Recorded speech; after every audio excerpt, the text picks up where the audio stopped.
un court extrait, je sais que ça va vous enchanter, d'un livre dont je lis un petit peu tous les matins.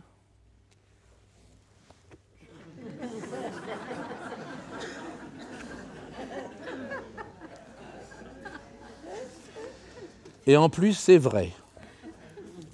Et ça m'enchante toujours autant. Et surtout, je suis content, 12 ans après, de me donner raison. Alors voilà comment c'est venu. Je vais d'abord vous citer la petite phrase que j'adore de Cocteau. « Si je me livre à cet acte inélégant qui consiste à se mettre en valeur, c'est moins par besoin de faire la roue que par crainte d'avoir l'air d'un stratège qui ne s'expose pas. » Voilà. Pourquoi ? Où j'étais donc au conservatoire, après 10 ans de cours avant, chez Meyer en particulier, puisque c'est lui qui me livrait tous les secrets de Jouvet et de Copeau. C'est à peu près cette époque, dans je ne sais quel gala organisé pour des soldats au Mont-Valérien, que j'eus l'occasion de vivre une expérience pour moi capitale, appliquée à une fable de La Fontaine. C'est donc là que j'ai découvert que c'était la base de notre enseignement. Tous les principes de jeu et de travail que j'avais recueillis jusqu'ici. Ces fables, à part Madame Bovy, Denis Dinès et Jeanne Provost, il n'y en a jamais eu d'autres, je les avais toujours entendues massacrées par les meilleurs comédiens. C'est très joli tout ça, me disais-je, ce zoo où j'entends miauler le chat, couiner la souris, rugir le lion et bêler l'agneau, mais où est l'intérêt, le sens, le sentiment, l'idée, le sujet, la signification intelligente et sensible qui ne soit pas qu'une morale morte, convenue ou solennelle. J'ai donc essayé d'appliquer les règles essentielles. J'avais quoi ? J'avais 22 ans. Cerner le pourquoi du récit, c'est la définition de la situation. Puis s'appuyer sur la nécessité de convaincre quelqu'un d'éventuellement contradicteur, on en parlait tout à l'heure, du bien fondé de notre sentiment face à ce propos, c'est donc la sensation face à telle situation. Donc, raconter qui on est à travers l'exemple choisi pour illustrer notre pensée. Car la fable, proprement dite, n'est jamais qu'une anecdote. L'intrigue qui naît de la situation.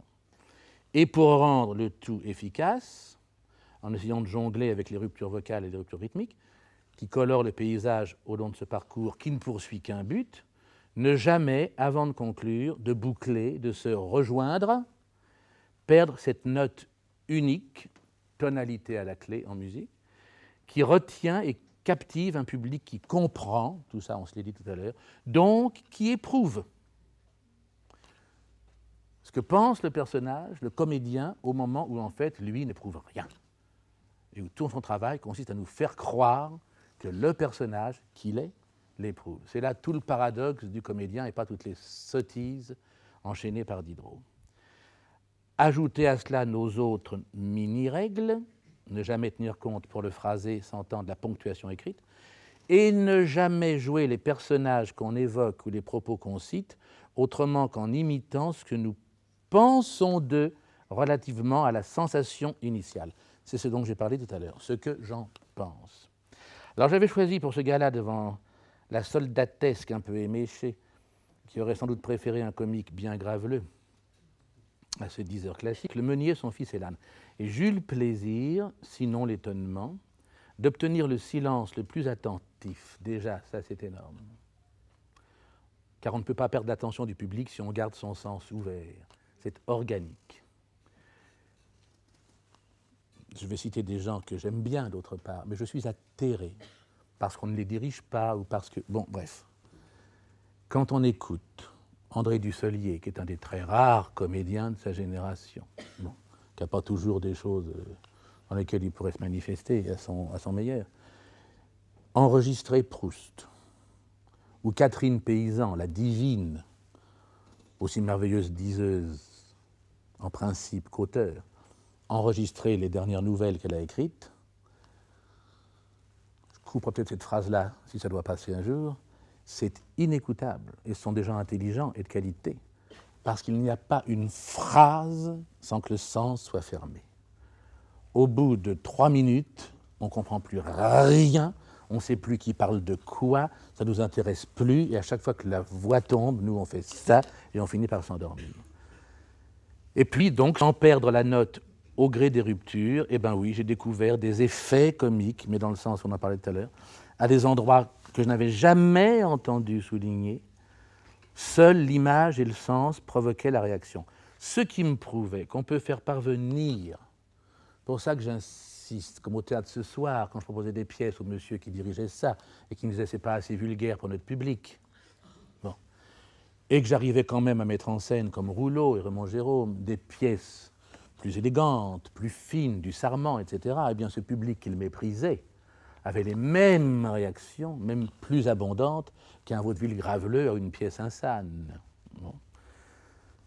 Car en définitive, hein, c'est pour le public qu'on travaille. Donc ça me prouvait qu'on peut faire parvenir, sans le défigurer, en l'épurant même, le sens premier d'un texte au public le moins préparé, c'est-à-dire le divertir sans bassesse et l'affiner sans ennui. Giraudoux a écrit cette chose ravissante. Vous savez qu'il est l'auteur d'un livre qui s'appelle « Les 5 tentations de La Fontaine ». C'est la réunion de 5 conférences qu'il a faites sur La Fontaine. C'est naturellement un miracle, comme tout ce qu'a fait Giraudoux. Il a écrit cette phrase délicieuse « Si le nom de La Fontaine conserve son sens primitif, c'est qu'il a passé toute sa vie à le graver et à l'écrire sur de l'eau. Et c'est pour moi, ajoutai-je, chaque matin de ma vie, une véritable griserie que de me rendre à mon cours, où je sais qu'entre autres textes qui vont me rendre les modulations, les amplitudes, les silences du vrai langage, c'est aussi de Giraudoux, vont mettre faire ce ruissellement de source, cette fraîcheur surgit des eaux profondes grâce au travail de mes jeunes comédiens.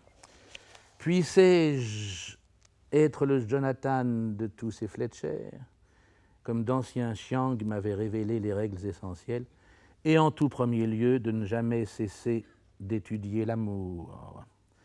Mes jeunes goélands sentent bien, tous, presque tous, que l'art du théâtre est avant tout un art de vivre, et qu'il y a une mystique de l'artiste qui, dans certaines représentations dramatiques, le fait s'approcher d'un seuil que seuls les saints ont franchi. Et là, ce n'est pas de moi non plus, c'est de Mauriac. Je pense que grâce à eux, peut-être un jour, quand, s'ils ne travaillent pas davantage, je ne serai plus là. Je pense donc que grâce à eux, la langue française pourra retrouver sa pureté, sa suprématie, et le théâtre ne pas mourir de honte. Ça suffit à justifier mon bonheur d'être. Alors...